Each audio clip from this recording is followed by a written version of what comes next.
জামাতের সাতক্ষীরার এমপির এই নারী অসহায় কিশোরীর এই ঘটনা যখন আসছে তখন আমাকে জিজ্ঞেস করলেন।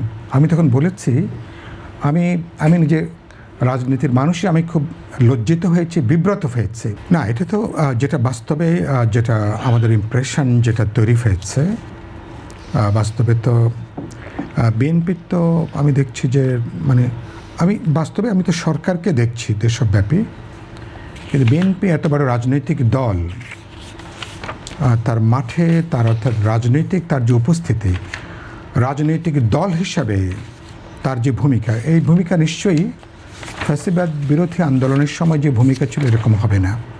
কিন্তু নানা জনগুরুত্বপূর্ণ প্রশ্নে, জাতীয় প্রশ্নে, মানুষের নানা অংশের প্রশ্নে, রিজনাল অনেক প্রশ্ন আছে যেখানে মনে করি এই দলের জনসম্পৃক্তি প্রয়োজন, মানুষের সাথে তার যে অর্গ্যানিক তার যে রিলেশনশিপ।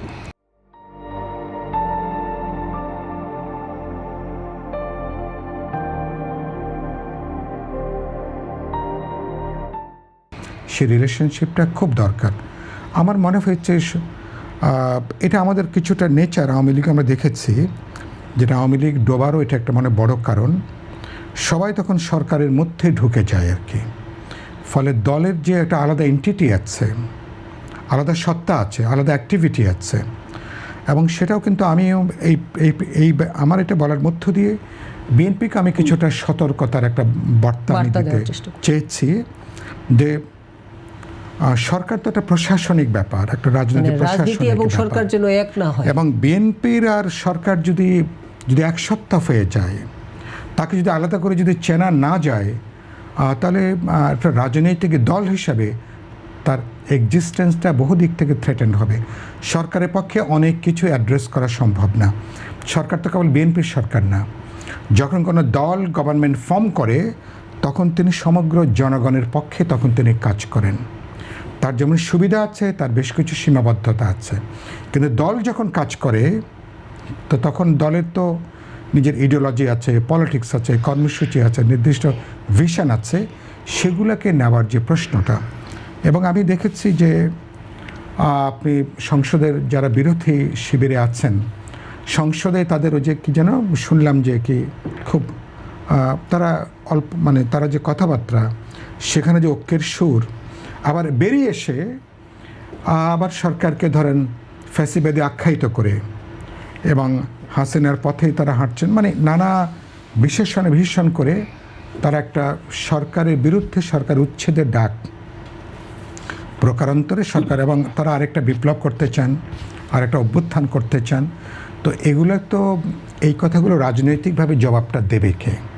জবাব দেবে তো রাজনৈতিক দল, বড় দল হিসেবে বিএনপি জবাব দেবে, বা যারা প্রগতিশীল গণতান্ত্রিক দেশপ্রেমিক শিবিরে, সেটা বিএনপি হওয়ার দরকার নেই, প্রত্যেকে যার ইন্ডিপেন্ডেন্ট জায়গা থেকে তো এগুলোকে তো অ্যাড্রেস করার প্রশ্ন আছে। আমি কেবল বিএনপিকে বলিনি, আমি বলেছি এমনকি যুগপথের, আমরা হাতে গোনা 2-3টা দল বাইরে আমরা যুগপথের কোনো শরিকদেরকে আমি কিন্তু গত 5.5 মাসের রাজপথে আমি দেখিনি, কোনো নির্দিষ্ট কোনো কর্মসূচি তো আমি কিন্তু দেখিনি। রাজপথ মানে তো কেবল হরতাল মিছিল না, বহু ধরনের কর্মসূচি আছে, জনসম্পৃক্ত মানুষের উন্নয়ন, সামাজিক কল্যাণ, অনেক ধরনের কর্মসূচি আছে, দুর্নীতি, সন্ত্রাস, নারী নিপীড়ন থেকে শুরু করে বহু ব্যাপারে। বাংলাদেশের মতন সমাজে রাজপথে জনগণের রাজনৈতিক দল যদি কণ্ঠস্বর হয়ে উঠতে না পারে, তাহলে সরকারকে কোনো ব্যাপারে আমরা কিন্তু বাধ্য করতে পারবো না।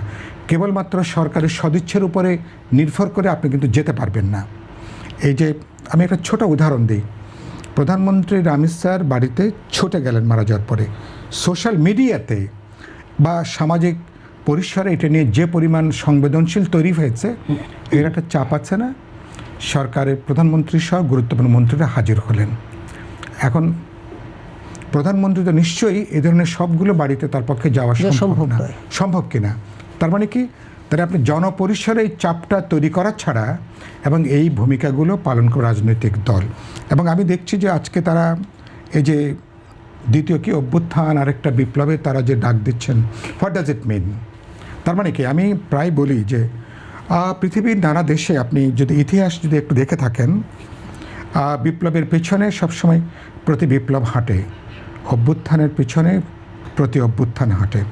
এবং অনেকেই বলছেন যে আমাদের একটা বিপ্লবটা চলছে, এবং এই বিপ্লব একটা তাদের কাছে এটা একটা অসম্পূর্ণ বিপ্লব। এটা একটা তার মানে হচ্ছে তারা এখানে তাদের যে নির্দিষ্টভাবে তারা যে একটা জঙ্গিবাদী অসহিষ্ণু তারা যে ইডিওলজি সংস্কৃতি রাজনীতি এখানে তারা তোলার চেষ্টা করছেন, যেটা নতুন হিংসা, নতুন বিভক্তি, নতুন বিভাজন, নতুন সহিংসতা এবং এক ধরনের সামাজিক নৈরাজ্য, যেটা ইমিডিয়েটলি একটা রাজনৈতিক নৈরাজ্যের জায়গাটা তৈরি করবে, এরকম একটা প্রেক্ষিত তারা অনেকে তারা আবার তৈরি করতে চান।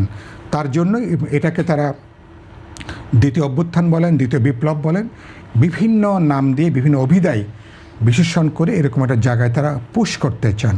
তার মানে হচ্ছে যে, এবং এই সরকারকে আপনি ওদিন প্রধানমন্ত্রী নিজেও উল্লেখ করলেন 20 তারিখে, প্রতিটা ঘটনা দেখবেন আমরা দেখেছি যেটা অন্তর্বর্তী সরকারের সময় এরাও কিন্তু প্রতিটা জনগণের গুরুত্বপূর্ণ ইস্যুতেও সরকার যেগুলো উদ্যোগ নিচ্ছে সেখানেও এটাকে তারা ইমিডিয়েটলি একটা সংকীর্ণ দলীয় স্বার্থে কীভাবে কাজে লাগানো যায় কিনা, সরকার বিরোধিতার কোনো জায়গাটা এর মধ্য দিয়ে আনাটা যায় কিনা সেটাকে ক্যাশ করার বিরোধী দল এটা করবে স্বাভাবিক।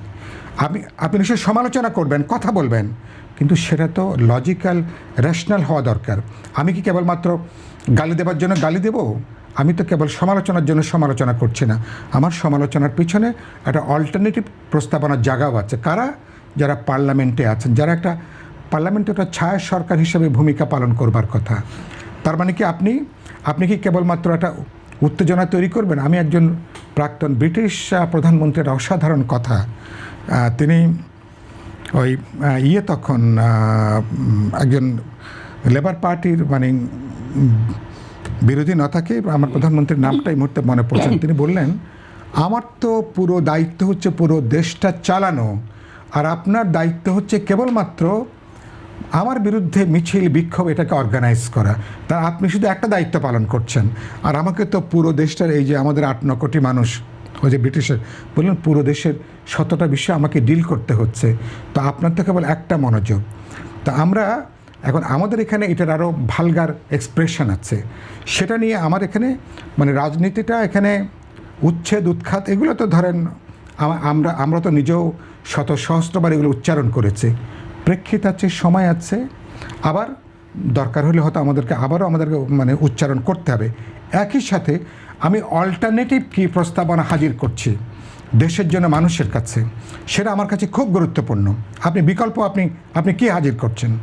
একটু আগে ভাই বললেন না, আপনি যে নীতি নৈতিকতার কথা বলছেন, আদর্শের কথাটা বলছেন।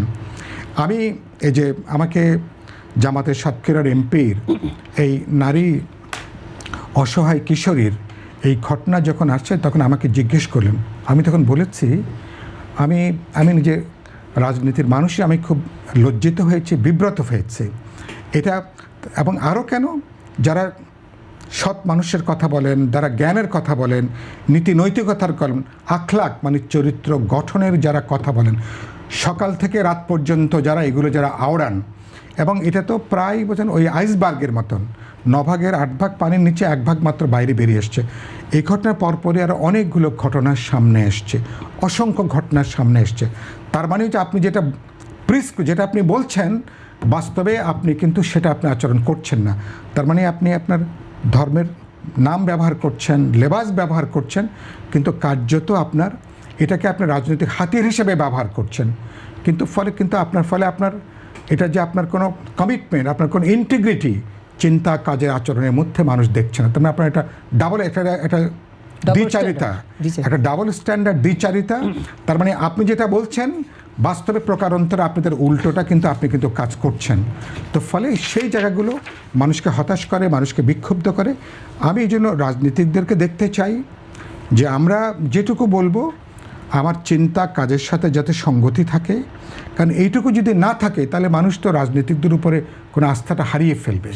তো আমরা আমরা একেবারে চূড়ান্ত পর্যায়ে যেটা না যায়, একটা গণতান্ত্রিক সহিষ্ণু রাজনৈতিক সংস্কৃতি কীভাবে গড়ে তুলতে পারি এ ব্যাপারে মনোযোগটা দেওয়া।